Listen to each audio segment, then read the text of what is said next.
할렐루야. 한 주간 평안하셨습니까? 오늘도 거룩한 주일을 나와서 하나님 앞에 예배드리는 주의 사랑하는 성도님들 주님의 이름으로 환영하고 축복합니다. 우리 이 시간 함께 찬양하겠습니다. 43장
고장 찬양합니다.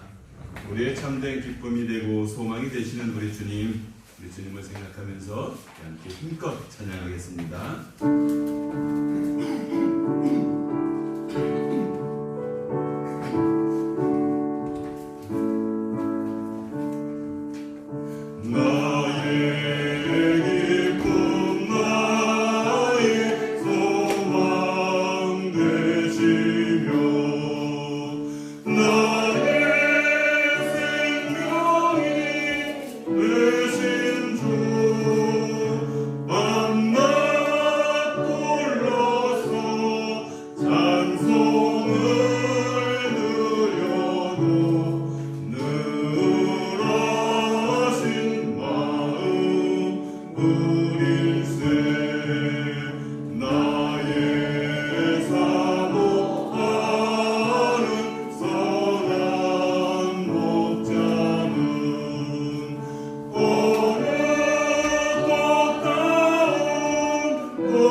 갑자기 우리 3절의 말씀이 이렇게 눈에 들어왔어요. 3절의 말씀을 한번 보시면 길도 없이 거친 넓은 들에서 갈 길 못 찾아 애쓰며 이리저리로 헤매는 내 모양 저 원수 조롱하도다. 우리의 삶 아닙니까? 이렇게 왔다 갔다 하고 갈피를 못 잡는 그런 우리들의 그 믿음 없는 어떤 모습의 삶, 그 삶 가운데서도 우리 주님의 자비로우심이 있고 우리 주님이 우리를 항상 인도하시고 생명으로 인도하신다는 이 은혜의 찬송이 정말 오늘 아침에 정말 마음에 와닿는 것 같습니다. 그래서 우리 주님을 생각하면서 다시 한번 우리 함께 찬양합니다.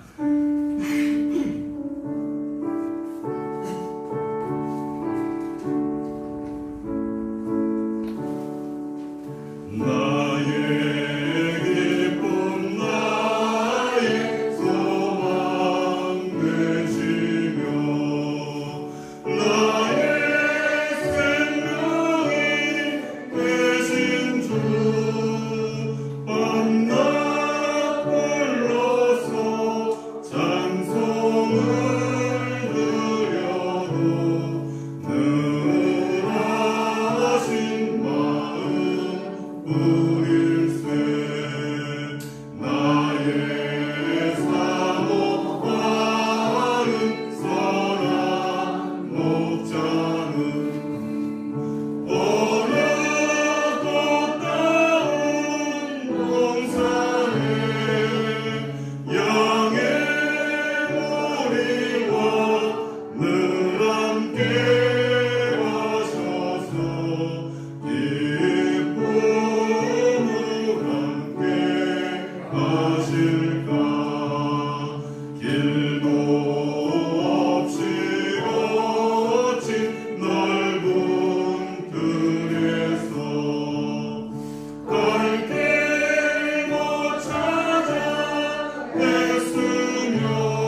우리 251장 찬양 한 곡 더 드립니다.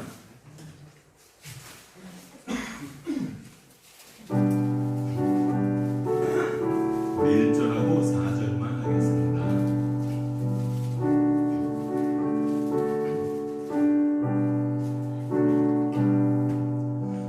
놀랍다 주님의 은혜 우리의 죄를 속하시려 갈보리 십자가 위에서 어린 양 모여를 흘렸네 주의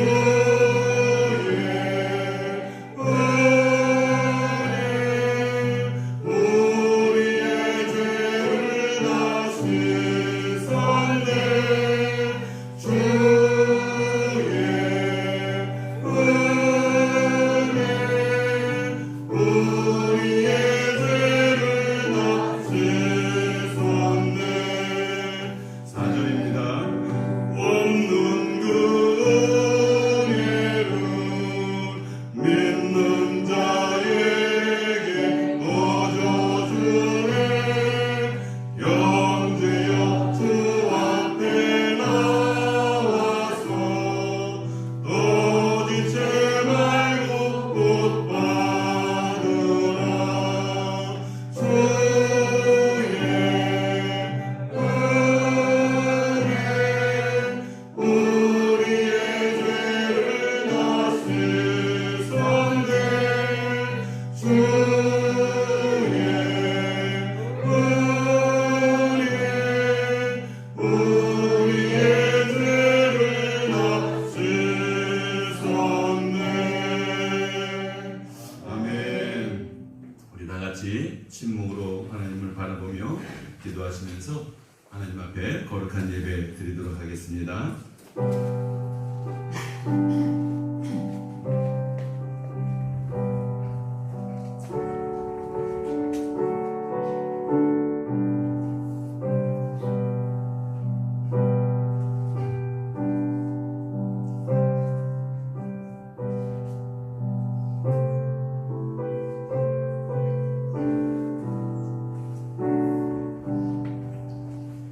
여호와는 위대하시니 우리 하나님의 성 거룩한 산에서 극진히 찬양 받으시리로다. 터가 높고 아름다워 온 세계가 즐거워하며 큰 왕의 성 곧 북방에 있는 시온산이 그러하도다. 하나님은 영이시니 예배하는 자가 영과 진리로 예배할지니라. 아멘. 주 우리 하나님 감사와 찬송과 영광을 올려드립니다. 거룩한 주일 아침에 주의 사랑하는 모든 자녀들이 다 주님께 나와 찬송과 경배를 드립니다. 주님께서 창조하신 우주 만물과 천군과 천사들도 소리를 높여 주님의 이름을 높여드립니다. 이 예배와 찬송을 기쁘게 받아주시고 주님의 그 빛난 얼굴을 우리에게 비추어 주옵소서. 예배하는 우리의 중심에 걱정과 근심과 흑암이 다 물러가게 하시고 기쁨과 은혜와 사랑만이 충만하게 넘치게 하여 주옵소서. 예배의 주관자가 되시는 예수님의 이름으로 기도하옵나이다. 아멘. 우리 다 같이 일어나셔서 찬송가 621장 찬양드립니다. 그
마태복음 5장입니다. 성시교독은 74번 마태복음 5장입니다.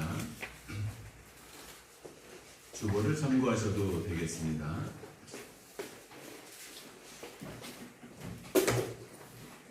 심령이 가난한 자는 복이 있나니 애통하는 자는 복이 있나니 온유한 자는 복이 있나니 의에 줄이고 목마른 자는 복이 있나니 긍휼히 여기는 자는 복이 있나니 마음이 청결한 자는 복이 있나니 화평하게 하는 자는 복이 있나니 의를 위하여 박해를 받은 자는 복이 있나니 나로 말미암아 너희를 욕하고 박해하고 거짓으로 너희를 거슬러 모든 악한 말을 할 때에는 너희에게 복이 있나니 기뻐하고 즐거워하라. 하늘에서 너희의 상이 크니라. 너희 전에 있던 선지자들도 이같이 박해하였느니라. 아멘. 우리 사도신경으로 신앙을 고백합니다. 전능하사 천지를 만드신 하나님 아버지를 내가 믿사오며 그 외아들 우리 주 예수 그리스도를 믿사오니 이는 성령으로 잉태하사 동정녀 마리아에게 나시고 본디오 빌라도에게 고난을 받으사 십자가에 못 박혀 죽으시고 장사한 지 사흘 만에 죽은 자 가운데서 다시 살아나시며 하늘에 오르사 전능하신 하나님 우편에 앉아 계시다가 저리로서 산자와 죽은 자를 심판하러 오시리라. 성령을 믿사오며 거룩한 공회와 성도가 서로 교통하는 것과 죄를 사하여 주시는 것과 몸이 다히 사는 것과 영원히 사는 것을 믿사옵나이다. 아멘. 다같이 자리에 앉으셔서 찬송가 370장 찬송 후에 유인철 목사님께서 우리를 대표해서 기도해 주시겠습니다.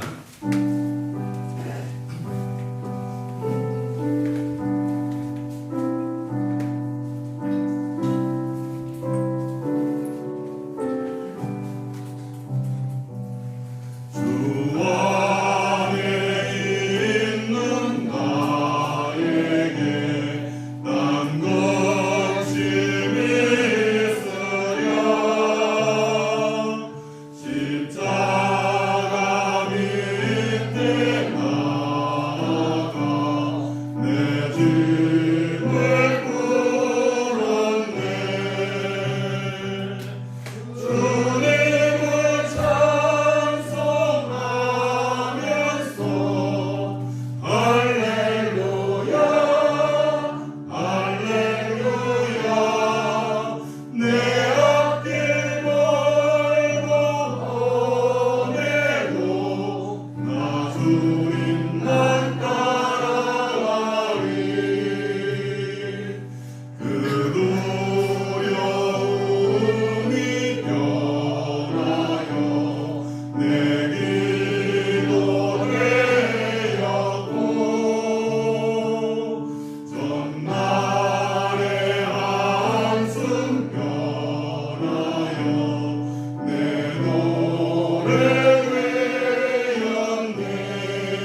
우리의 힘이시며 생명이시며 소망이신 하나님 아버지, 지나간 한 주간 동안도 주님의 날개 그늘 아래 우리를 지켜주시고 보호하여 주셨다가 이 주님의 날에 저희들을 불러 모아 주셔서 예배드릴 수 있도록 인도해 주심을 감사합니다. 아멘. 이 시간 저희들 마음을 다하고 몸을 다하고 뜻과 정성을 다하여 하나님을 찬양하며 경배할 수 있는 귀한 시간이 될 수 있도록 인도하여 주옵소서.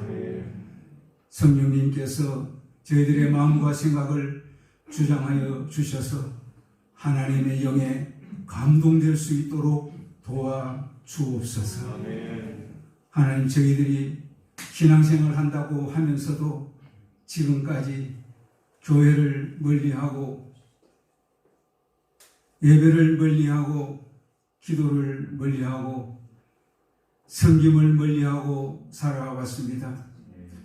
여리고성이 하나님의 말씀에 따라 순종하였을 때에 완전히 무너졌던 것처럼 코로나의 여리고성이 완전히 무너지게 하여 주셔서 예배가 회복되고 기도가 회복되고 사랑이 회복되고 섬김과 나눔이 회복될 수 있도록 인도하여 주시옵소서. 지금 세계는 핵전쟁의 위협 아래 놓여 있습니다. 마음의 경영은 사람에게 있어도 말의 응답은 여호와께로부터 나느니라고 말씀하여 주셨사오니 핵무기가 사람의 손에 있는 것이 아니라 하나님의 손에 있는 줄로 믿습니다. 푸틴 대통령과 김정은의 마음을 주님께서 주장하여 주셔서 이 땅에 다시는 핵전쟁이 일어나지 아니하도록 도와 주옵소서. 그리하여 우리 성도들이 마음 놓고 신앙생활하며 하나님을 찬양하는 그런 날이 될 수 있도록 축복하여 주옵소서. 두려워하지 말라, 내가 너와 함께 함이니라. 놀라지 말라, 나는 네 하나님이 됨이니라. 내가 너를 굳세게 하여 주리라. 내가 참으로 너를 도와주리라.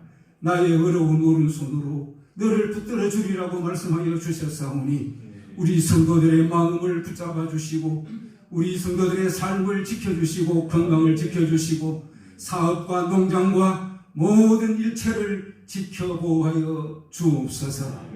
이 시간 하나님의 말씀을 우리 목사님이 증거할 텐데 사람의 말을 증거할 것이 아니라 하나님의 말씀만 선포될 수 있도록 성령님께서 도와 주옵소서. 우리가 오늘 이 자리에 온 것은 사람의 말을 들으러 온 것이 아닙니다. 도덕과 윤리와 철학을 들으러 온 것이 아닙니다. 정치, 경제, 문화를 들으러 온 것이 아닙니다. 하나님이 하시고자 하는 말씀을 들으러 왔사오니 하나님의 말씀만이 선포될 수 있도록 인도하여 주옵소서. 여전도회가 이제 하나님을 찬양할 텐데 그들의 마음을 주장하여 주셔서 온전히 하나님께만 영광 돌리는 귀한 시간이 될 수 있도록 인도해 주옵소서. 이 모든 말씀 예수 그리스도의 이름으로 기도하옵나이다. 아멘.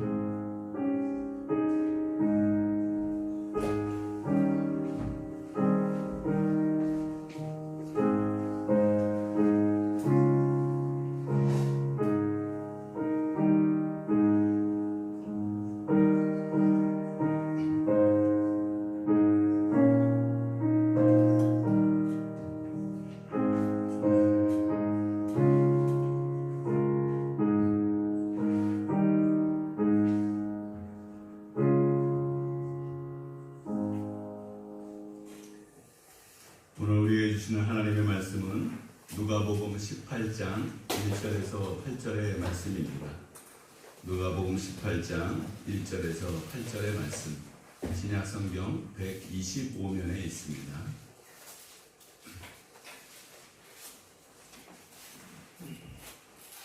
누가복음 18장 1절에서 8절의 말씀입니다. 제가 말씀을 봉독합니다. 예수께서 그들에게 항상 기도하고 낙심하지 말아야 할 것을 비유로 말씀하여 이르시되 어떤 도시에 하나님을 두려워하지 않고 사람을 무시하는 한 재판장이 있는데 그 도시에 한 과부가 있어 자주 그에게 가서 내 원수에 대한 나의 원한을 풀어주소서 하되 그가 얼마 동안 듣지 아니하다가 후에 속으로 생각하되 내가 하나님을 두려워하지 않고 사람을 무시하나 이 과부가 나를 번거롭게 하니 내가 그 원한을 풀어주리라. 그렇지 않으면 늘 와서 나를 괴롭게 하리라 하였느니라. 주께서 또 이르시되 불의한 재판장이 말한 것을 들으라. 하물며 하나님께서 그 밤낮 부르짖는 택하신 자들의 원한을 풀어주지 아니하시겠느냐. 그들에게 오래 참으시겠느냐. 내가 너희에게 이르노니 속히 그 원한을 풀어주시리라. 그러나 인자가 올 때 세상에서 믿음을 보겠느냐 하시니라. 아멘. 우리 이 시간 여전대에 나오셔서 하나님 찬양 드리겠습니다.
오늘 본문은 여러분들은 아마 많이 들어보셨을 것입니다.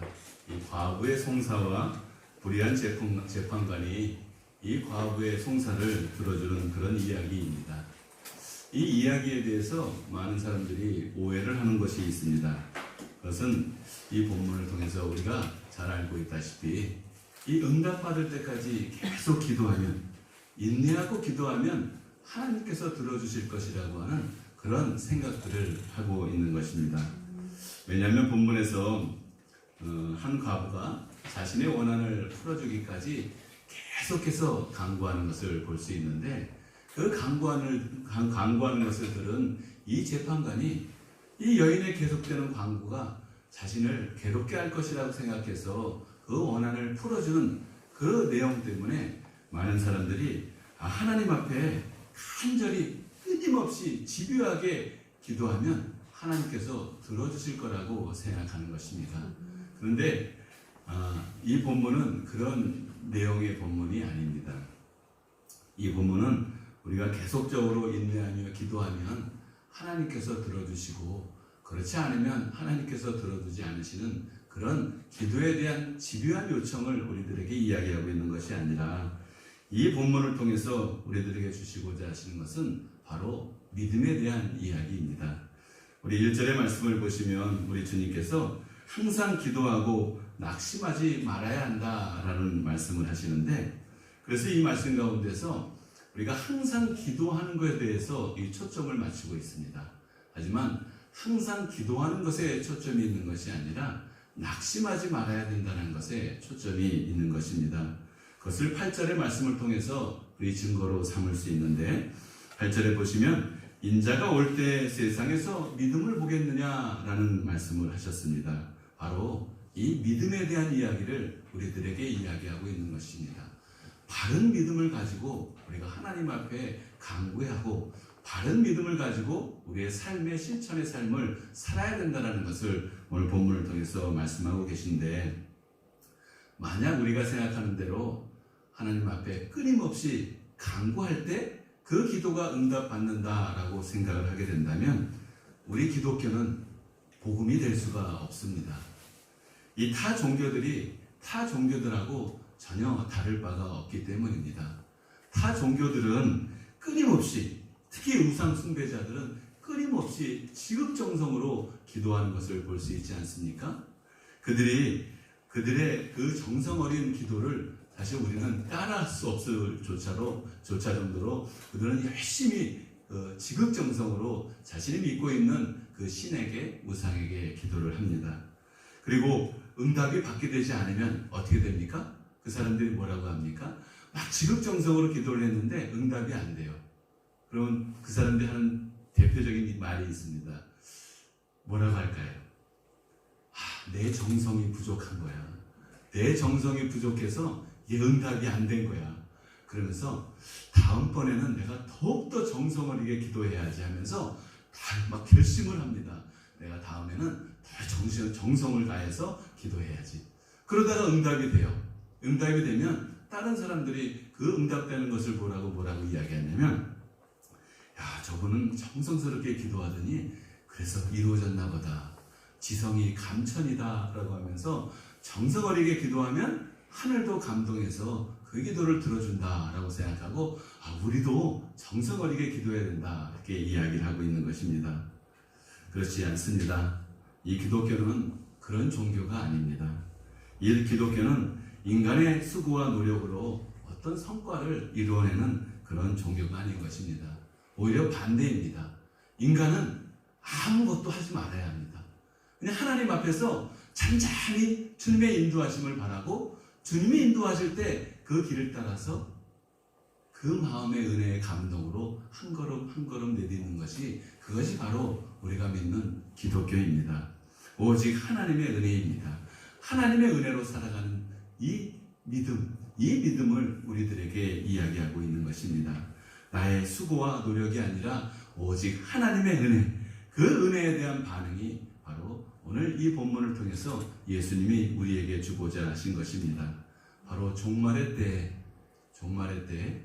우리의 수고와 노력을 통해서 하나님 나라 영생을 얻는 것이 아니라 이 종말의 때에 예수 그리스도를 통해서 얻는 그 믿음으로 말미암아 우리가 하나님의 영생을 얻을 수 있다는 것을 우리들에게 전하고 있습니다. 그래서 이 본문을 우리가 살펴보면서 그것이 정말 사실인지 그 은혜를 함께 누리고자 합니다. 우리 1절의 말씀을 보시면 예수께서 그들에게 항상 기도하고 낙심하지 말아야 할 것을 비유로 이렇게 말씀하셨다라고 이야기를 합니다. 항상 기도하고 낙심하지 말아야 합니다. 근데 이 항상 기도하고라고 할 때 이 항상이라는 단어는 사실 반드시 해야 되는 것, 반드시 필요로 하는 것에 대한 그런 강구를 이야기합니다. 근데 우리가 생각해 보세요. 내가 반드시 필요로 하는 것이 있는데 꼭 해야 될 일이 있는데 내가 할 수가 없어요. 그럴 때 어떻게 합니까? 사람들은 자연스럽게 기도할 수밖에 없습니다. 그리고 심지어는 예수님을 믿지 않는, 하나님을 믿지 않는 사람들도 자기도 모르게 주여라고 외치면서 간구하는 모습을 볼 수 있지 않습니까? 이런 것처럼 항상 기도하는 것은 인간의 자연적인 습성이에요. 근데 자기가 할 수 있는 힘이 있을 때는 기도하지 않죠. 하지만 자기가 할 수 없을 때는 아주 자연스럽게 반응하고 있기 때문에 중요한 것은 항상 기도하고에 초점이 있는 것이 아니라 바로 이 낙심하지 말아야 된다는 것에 초점이 있는 것입니다. 이 본문에서 이야기하는 낙심이라고 하는 이 단어는 완전히 정신을 잃어버리는 거예요. 녹초가 되어버리는 것입니다. 그러니까 현실적 어려움으로 인해서 완전히 내 심령이 녹아버린 상태, 완전히 지쳐버린 상태가 바로 이 낙심이라는 단어입니다. 할 수 없는 그런 상황에 부딪혔을 때 열심히 기도했는데 그 기도가 이루어지지 않는 것이죠. 그때 사람이 낙심을 합니다. 왜 낙심을 합니까? 자신이 기도했는데 이 어려운 환경이 해결되지 않는 거예요. 초점이 어디에 있어요? 나에게 있기 때문에 바로 낙심하는 것입니다. 예수님은 우리에게 구하라, 찾으라, 두드리라 이렇게 말씀하셨죠. 그래서 구하는 자에게 주실 것이고 찾는 자에게 찾아낼 것이고 문을 두드리는 자에게 열릴 것이라고 말씀하시면서 너희들이 간구하는 모든 기도는 반드시 응답이 될 것이라고 약속을 하셨어요. 그런데 왜 이 기도했는데도 이루어지지 않고 낙심한 일이 생깁니까? 도대체 무엇이 잘못된 것입니까? 바로 믿음의 문제라는 거예요. 예수님은 이 믿음의 문제가 반드시 해결돼야 된다는 것을 우리들에게 이야기합니다. 왜냐하면 종말의 때이기 때문입니다. 그래서 우리는 바른 믿음을 가져야 되는데 그 믿음을 어떻게 우리가 바른 믿음을 갖고 기도하고 살아갈 수 있는가라는 것을 비유로 말씀하시는데, 그래서 이제 드디어 과부와 이 재판장에 대한 이야기가 나옵니다. 2절의 말씀을 보시면 어떤 도시에 하나님을 두려워하지 않고 사람을 무시하는 그런 한 재판장이 등장을 합니다. 근데 이 재판장은 자세히 보시면 뭐라 그래요? 하나님을 두려워하지 않고 사람을 무시하는 그런 재판장입니다. 당시 이제 아마 틀림없이 이 재판장은 로마에서 파견된 그런 이방인이었을 것입니다. 당시 로마는 다신교입니다. 그래서 유대인이 믿고 있는 이 하나님을 두려워할 이유가 전혀 없습니다. 그렇지 않습니까? 자신이 믿고 있는 신만 해도 얼마나 많은데 그 상황에 따라서 이런 신에게 기도하고 또 상황에 따라서 저런 신에게 기도할 수 있는데 굳이 하나님을 두려워할 필요가 있겠는가? 이렇게 생각한 사람은 바로 이방인으로 로마에서 파견된 사람일 것이다. 그리고 당시 이 이스라엘은 로마의 식민지였습니다. 이 식민지에서 지배를 받고 있는 이 유대인들을 당시 이 재판관은 당연히 자신의 지위와 권위를 통해서 봤을 때 전혀 무시할 수 있는 그런 대상들 아닙니까? 그러니 무시할 수밖에 없죠. 사람들을 무시하고 하나님을 두려워할 수밖에 없는 이 재판관은 이방인의 사람으로 이 로마에서 파견된 그런 자신의 권세와 권력만 믿고 사람들에 대해서는 안하무인격으로 교만하고 방자한 그 사람, 그 사람의 대표적인 모습은 어때요? 억울한 일이 있어도 고소를 묵살하고 양심의 가책은 전혀 받지 않는 그런 사람 아니겠습니까? 그런데 그런 불의한 그 재판관에게 한 과부가 찾아옵니다. 이 과부가 3절의 말씀을 보시면 이 한 과부가 그에게 찾아와서 뭐라고 이야기했냐면 내 원수에 대한 나의 원한을 풀어주소서. 여러분, 이 과부가 이 재판관한테 와서 이런 간청을 했을 때 이 불의한 재판관이 이 과부의 이야기를 들어주겠습니까? 여러분은 어떻게 생각하세요? 들어줄 것 같아요? 아마 전혀 들어주지 않을 것입니다. 그렇겠죠? 당연히 묵살하고 당연히 아주 가볍게 여겼을 것입니다. 왜냐하면 그는 아주 불의한 재판관이기 때문입니다. 그리고 더군다나 이 상소를 올린 사람이 과부예요. 당시 그 사회 정황상 이 여자는 이 재판관에게 나아갈 수가 없습니다. 오직 남자만이 나아갈 수 있습니다. 그런데 이 여자인 과부가 이 재판관에게 나아갔다라는 그 내용을 볼 때 이 여자는 일가 친척, 자기 주변에는 자신을 대변해 줄 수 있는 남자가 한 사람도 없다는 이야기입니다.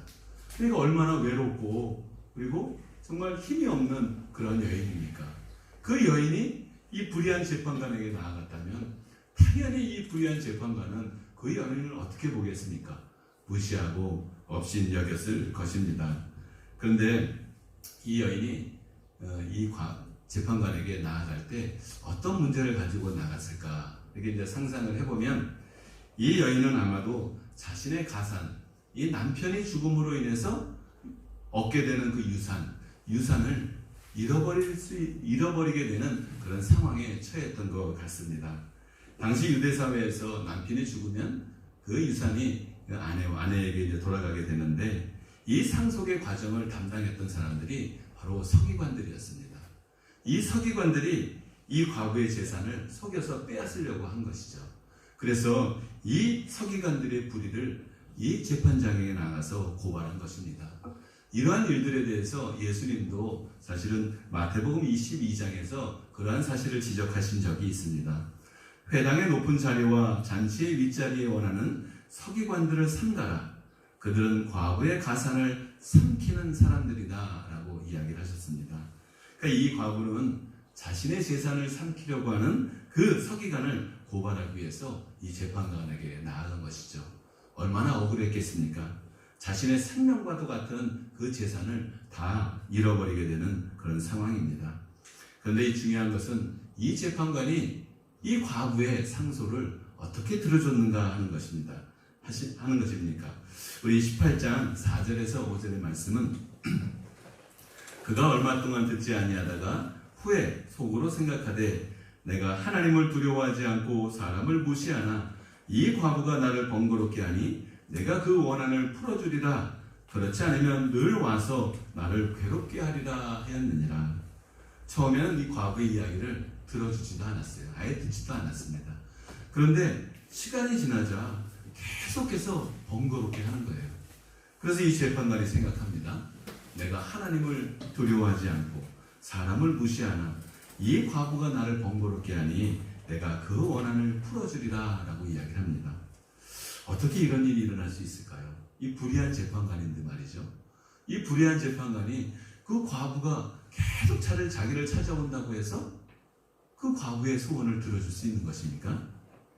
여기에 이 원한이라는 단어의 그 핵심, 그 해답이 있습니다. 이 원한이라고 하는 단어 속에는 어떤 의미가 있냐면 그 원한이라고 하는 단어에 바로 이 과부의 억울함이 들어있는 것입니다.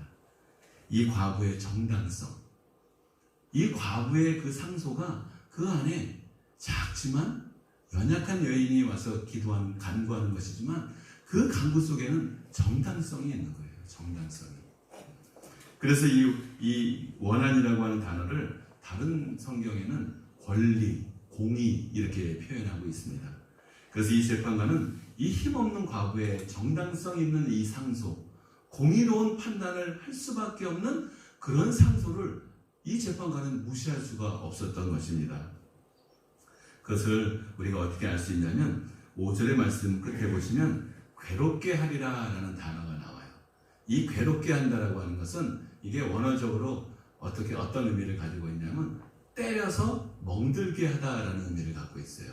그러니까 이 눈 밑을 계속 때려서 눈 밑이 시퍼렇게 멍드는 그러한 것을 우리가 상상해 볼 수 있는데 그런 의미를 갖고 있는 거예요. 그러니까 이 연약한 아무런 힘이 없는 이 한 과부가 자기에게 찾아와서 이 정당성 있는 상소를 계속 드리는데, 이 힘없는 과부의 이 상소를 자기가 무시하자니, 자기는 하나님도 두려워하지 않고 사람도 두려워하지 않는데, 이런 사람들의 특징이 뭐예요? 가장 두려워하는 게 뭐예요? 자신이거든요. 자신의 명예가 훼손될까봐 사실은 제일 두려워하거든요. 그런데 이 힘없는 여인이 와서 정당성 있는 권리를 자기에게 주장하는데, 이것을 무시하자니 자신의 그 명예가 훼손을 입을 수 있는, 계속 눈밑이 그런 멍이 들어서 사람들 앞에 나아갈 수 없는, 모든 사람들이 그러지 않겠습니까?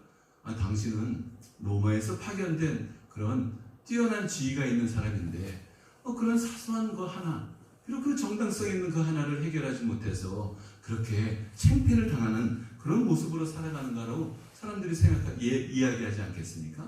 그런 이야기를 들을 때 이 재판관이 어떻게 이 문제도 하나 해결하지 못해서, 그래서 이 문제로 인해서 자신이 다른 사람들한테 오히려 업신여김을 받게 된다면 얼마나 창피한 일이 되겠습니까?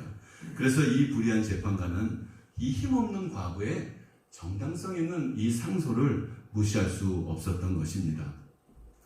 이 불의한 재판관이 이 힘없는 과부의 그 정당성 있는 이 상소가 자기의 의를 오히려 세워줄 수 있을 것이라는 아마 그런 생각을 했을 수 있을 수도 있을 것입니다. 그런데 이처럼 자신을 믿고 자기의 의를 따라서 살아가는 이러한 사람들도 이 작은 정당성 있는 상소를 소중하게 여긴다면, 그렇다면 하물며 길과 진리와 생명이 되시는 참된 의가 되시는 이 하나님께서는 바른 의, 말씀을 가지고 바른 믿음으로 주님 앞에 간구하는 사람들의 기도를 어떻게 무시할 수 있겠느냐라는 이야기를 하고 있는 것입니다. 그래서 18장 6절에서 7절의 말씀은 주께서 또 이르시되 불의한 재판관이 말한 것을 들으라. 하물며 하나님께서 그 밤낮 부르짖는 택하신 자들의 원한을 풀어주지 아니하겠느냐, 그들에게 오래 참으시겠느냐라고 말씀하시는 이 택하신 자들의 원한.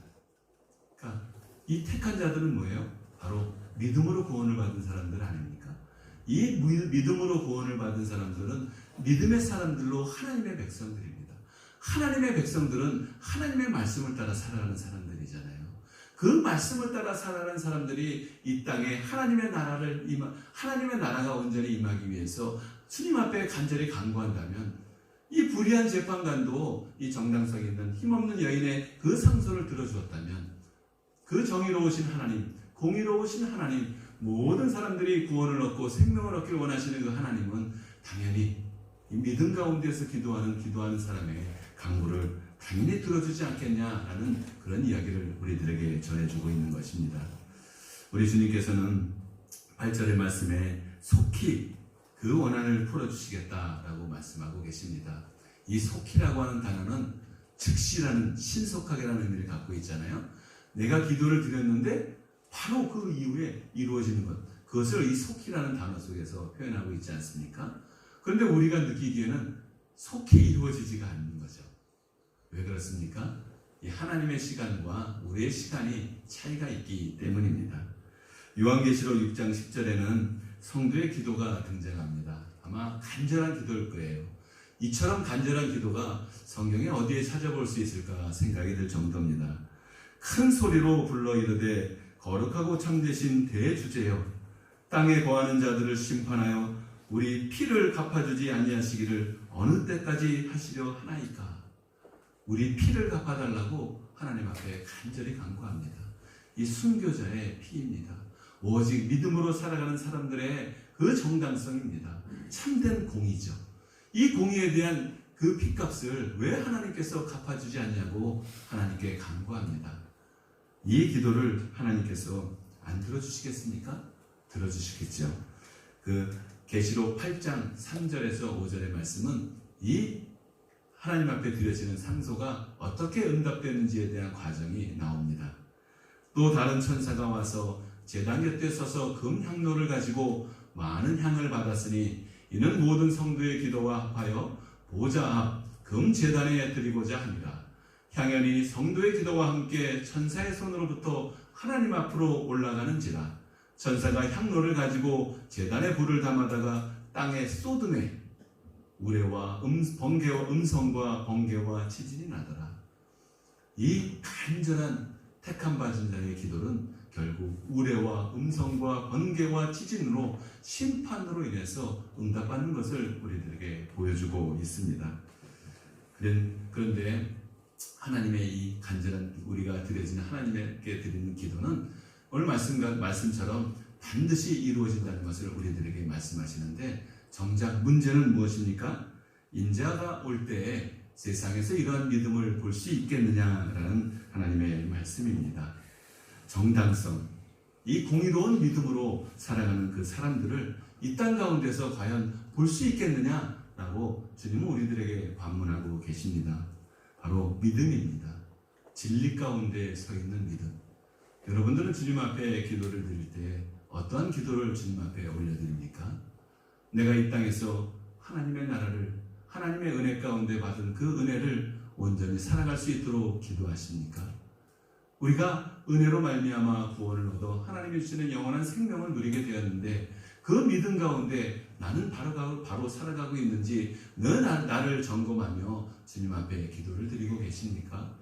아니면 여전히 이방인과 같이 자신의 먹고 마시는 문제, 그 문제를 해결해 달라고 주님 앞에 기도하고 있습니까? 주님께서 우리들에게 베풀어 주신 은혜는, 그 은혜는 이 세상의 모든 것들을 덮고도 남을 하나님의 크신 은혜입니다.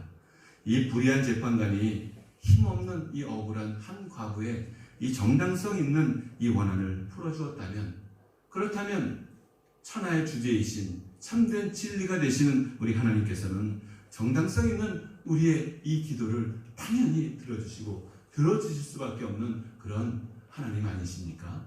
그렇다면 우리가 어떻게 살아야 합니까? 바로 하나님이 주신 이 믿음 가운데, 그 은혜 가운데서 바른 믿음, 이 정당성 있는 믿음의 삶을 살아야 하지 않겠습니까? 이 그리스도인의 믿음, 그 믿음의 기준이 무엇입니까? 바로 하나님의 말씀입니다. 이 말씀이 바로 우리의 정당성이 되어야 합니다. 우리는 누구든지 하나님 앞에 서게 됩니다. 그때 여러분은 하나님 앞에 무엇을 내놓겠습니까? 여러분들이 이 땅에 살면서 수고하고 애쓴 모든 수고와 노력을 주님 앞에 내어놓은들, 그것이 하나님 앞에서 어떤 공로가 되겠습니까? 오직 하나님께서 우리를 의로 삼으시는 공로는 예수 그리스도, 말씀의 기준이 되어주시는 예수 그리스도의 공로, 그 은혜, 그 십자가의 공로가 바로 우리가 하나님의 나라를 살아갈 수 있는, 영생을 얻을 수 있는 바로 정당성 있는 기준이 되는 것입니다. 우리 주님께서는 이 8절의 말씀처럼 인자가 올 때 반드시 다시 예수님은 오실 거라고 말씀하고 계십니다. 그때 우리들은 모두 다 주님을 보게 될 것입니다. 여러분들은 그 주님 앞에 무엇을 내어놓겠습니까? 그때 예수 그리스도 공로 십자가의 보혈을 의지해서 주님 앞에 나아가야 할 것입니다. 누가복음 18장 32절에서 33절의 말씀은 우리 주님께서 우리들에게 믿음에 대한, 오늘 과부와 한 재판관에 대한 이야기를 하시고 나서 바로 18장 32절에 33절에 자신의 권한에 대해서 말씀하고 계십니다. 인자가 이방인들에게 넘겨져 희롱을 당하고 능력을 당하고 침뱉음을 당하겠으며 그들은 채찍질하고 그를 죽일 것이나 그는 3일 만에 살아나리라. 이 말씀을 우리에게 하십니다. 왜 우리에게 이 항상 기도하고 낙심하지 말아야 된다 하면서 믿음을 강조하시면서 우리 주님께서 바로 십자가에 대한 이야기를 하십니까? 바로 이 십자가의 공로로 우리는 의롭게 되어지고, 이 십자가를 통해서 우리는 믿음을 갖게 되었고, 이 십자가를 통해서 우리는 영원한 생명을 얻게 된다는 것을 우리들에게 이야기하고 있는 것입니다.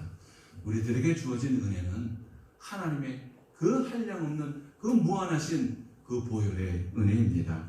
우리가 이 은혜를 하나님께 주시는 은혜 가운데서 선물로 받았습니다. 우리의 정당성은 오직 예수 그리스도여야 합니다. 이 믿음을 가지고 예수님께 간구하고 이 믿음의 삶을 온전히 실천하며 살아야 할 것입니다. 이 믿음을 가진 사람들은 세상이 감당하지 못하는 사람들입니다. 이 땅에서 하나님의 나라를 이루며 살아가는 사람들입니다. 우리도 하나님의 공의를 이 땅에 실현할 수 있도록 예수 그리스도를 믿는 믿음 위에서 정당성을 가지고 하나님께 간구하고 그 뜻을 실천해 가야 할 것입니다. 이 믿음 위에 굳게 서서 흔들리지 말아야 할 것입니다. 주님의 바로 우리의 영원한 반석이 되십니다. 사랑하는 성도 여러분, 우리에게 은혜의 선물로 주어진 이 믿음 위에서 굳게 서서 하나님의 기뻐하시는 그 뜻을 온전히 실천하며 하나님의 나라를 살아갑시다. 주님은 영원토록 우리와 함께 하시고 우리의 길을 인도해 가실 것입니다. 이 믿음으로 승리하는 저와 여러분이 되길 주님의 이름으로 축복합니다. 거룩하고 존귀하신 아버지 하나님, 우리에게 흔들리지 않는 믿음을 주셔서 영생에 이르게 하심에 감사드립니다. 하나님의 기뻐하시는 뜻을 따라 신실한 믿음의 삶을 살아갈 수 있도록 성령으로 충만케 하여 주시옵소서. 감사드리며 거룩하신 예수님의 이름으로 기도하옵나이다. 아멘. 우리 시간 찬송가 543장 찬양하심에 찬양하면서 헌금 드리도록 하겠습니다.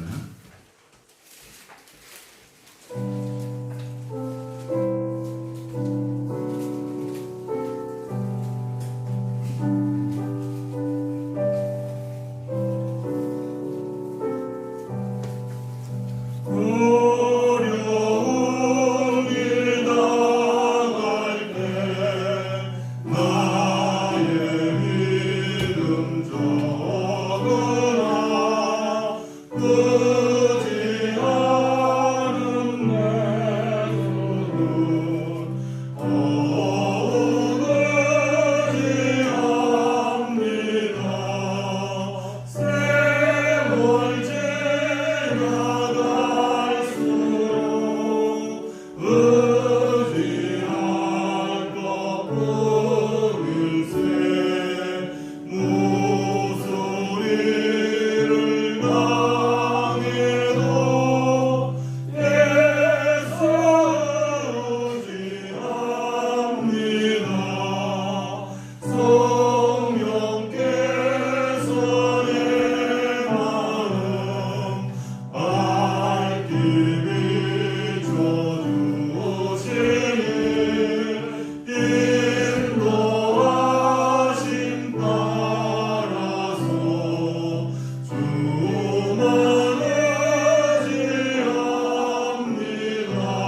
살아계신 하나님, 은혜 가운데 우리와 함께 하셔서 주님 앞에 예배드리게 하심을 감사드립니다.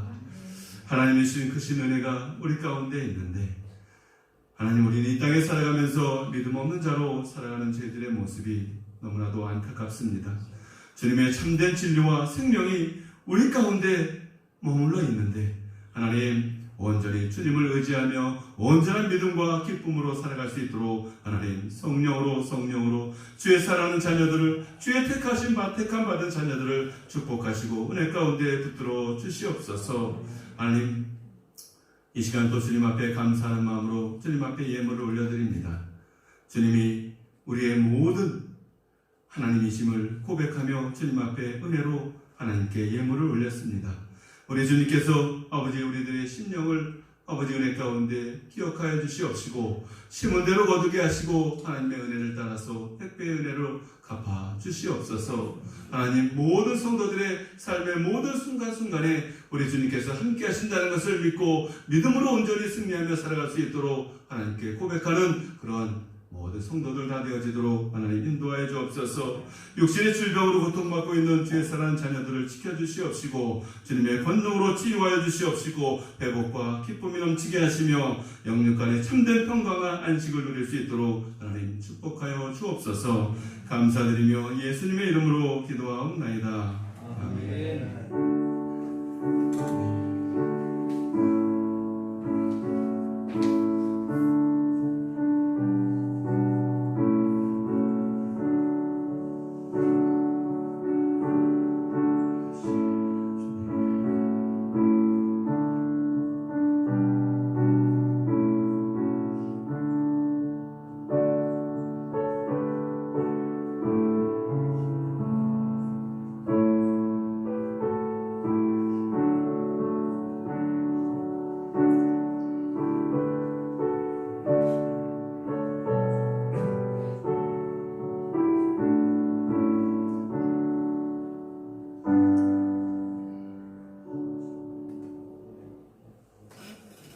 우리 서로 함께 인사하겠습니다. 우리 서로 축복하면서 하나님은 당신을 사랑하십니다. 우리를 사랑하시는 그 하나님의 그 은혜와 믿음 안에서 승리하는 우리 모든 성도님 되기를 축복합니다. 우리 10월 29일 날 토요일 날 우리 원로 목사 추대 그리고 담임 목사 취임 그리고 임직 감사 예배를 드립니다. 이날은 이제 1시에 또 마을 분들을 초대해서 식사 대접을 하게 되는데 아마 이날 굉장히 좀 분주하고 바쁠 것 같아요. 우리 그날 이제 임직할 때 7분이 또 이제 또 임직하고 이제 취임하고 그리고 이제 명예 권사로 이제 하게 되니까 우리 성도님의 3분의 1이 여기 행사를 하게 되니까 막 바쁘죠. 그래서 아마 서로 돕는 그런 시간들이 아마 좀 필요할 것 같습니다. 그래서 이제 임직 끝나고 나면은 12시에서 한 12시 반 정도 될 텐데 그때들 이제 같이 우리 성도님들 식사하시고 그리고 1시부터 이제 새롭게 또 마을 분들 오시면 그분들 이제 식사 대접하게 되니까 그 이제 순서에 따라서 저희가 이제 기도하면서 이제 준비하지만 아마 수고하시는 분들 이렇게 서로 이렇게 기도하고 격려하고 함께 한 마음이 돼서 이번 행사를 잘 치렀으면 좋겠습니다. 그리고 오늘 오후 2시에는 그 세례 권사 피택자 교육이 있습니다. 그리고 이제 11월 8일 날 청남대 국화 전시 그 전교인 야유회가 있습니다. 그날 다 예약해 놨어요.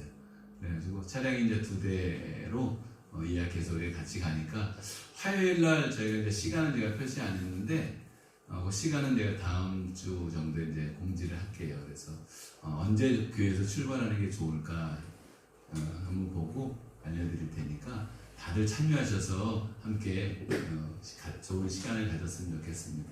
근데 우리 김봉남 집사님도 11월 8일이면 우리 김봉남 권사님이 되겠네요, 그죠? 우리 같이 또 어르신도 쫙 또 이끌어 가주셔요. 너무 감사합니다. 그리고 이제 교우 소식이 있는데 우리 박희섭 성도님이 퇴원하셨어요. 이 고관절 수술해서 3주 만에 퇴원하는 사람은 태어나서 처음 본 것 같아요. 너무 깜짝 놀랐어요. 그래서 한편으로는 걱정이 많이 돼요. 이게 뭐든지 이게 무리하면 또 안 되잖아요. 그래서 뼈라고 하는 것은 이렇게 시간이 지나면서 다 이렇게, 근데 오늘 말씀처럼 속히 하나님이 이루어 주셨는 것 같아요. 그래가지고, 근데 아무튼 건강하게 온전한 치유와 회복이 있기를 우리가 기도합니다. 또 우리 황희봉 권사님도 그렇고 우리 천술래 권사님도 팔이 골절되셨는데 이게 굉장히 오래 가거든요. 그래서 빨리 치유될 수 있도록 우리가 기도하니까 여러분들도 힘내서 함께 기도하고 서로 돕기를 소망합니다. 그리고 이제 10월 11일 날 지난주 화요일 날 이주근 집사님이 이사하셨어요. 오늘 이제 이주근 집사님 못 나오셨는데 이제 저희 교회 정식으로 등록하시고 그리고 이제 함께 예배 드릴 겁니다. 그리고 아직 은퇴를 정확하게 한 건 아니에요. 그러니까 올해 말에 이제 지금 다니시는 큰 교회에서 이제 은퇴를 하시고 원래 정식으로 이제 내년부터 이제 우리 교회에서 하시는데 이미 등록하셨어요. 그래가지고 같이 함께 이제 신앙생활 하게 될 겁니다. 그리고 이제 그 아내 되시는 이제 박금란 권사님이 계신데 그분은 이제 젊으셔요. 그래가지고 우리 교회 입장에서 봤을 때는 아주 젊으셔가지고 그래서 그분은 이제 기존에 다니던 그 교회 거기서 계속 심하고 다닐 수밖에 없어서 거기에 다니시고 우리 이주근 집사님만 저희 교회에 참여하게 될 것 같습니다. 그리고 우리 홈페이지 이제 개설된 것도 주변 사람들한테 많이 알려주시고 그리고 아마 다다음 주 이제 계속 이제 막 이 행사 준비하느라고 마음이 좀 분주해질 것 같아요. 그럴수록 우리가 다 잘 치를 수 있도록 우리가 항상 기도해 주시고 하나님의 인도하심을 우리가 바라고 잘 준비되기를 소망합니다. 우리 함께 다 일어나셔서 찬송가 620장 1절 찬양하고 예배를 마치겠습니다.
이제는 우리의 생명이 되시는 우리 주 예수 그리스도의 은혜와 사랑하는 독생자를 이 땅에 아낌없이 내어주신 하나님 아버지의 극진하신 사랑하심과 우리 안에서 역사하셔서 확실한 믿음으로 살아가게 하시는 성령님의 감화 감동 역사 교통 충만하심이 이 시간 온전히 주님을 바라보며 바른 믿음으로 살고자 다짐하며 머리 숙인 주의 사랑하는 모든 성도들과 그 가족들과 권속들 머리머리 위에 이 재단과 한국교회와 세계 모든 그리스도인 머리머리 위에 이제로부터 영원까지 함께 하시기를 간절히 축원하옵나이다. 아멘.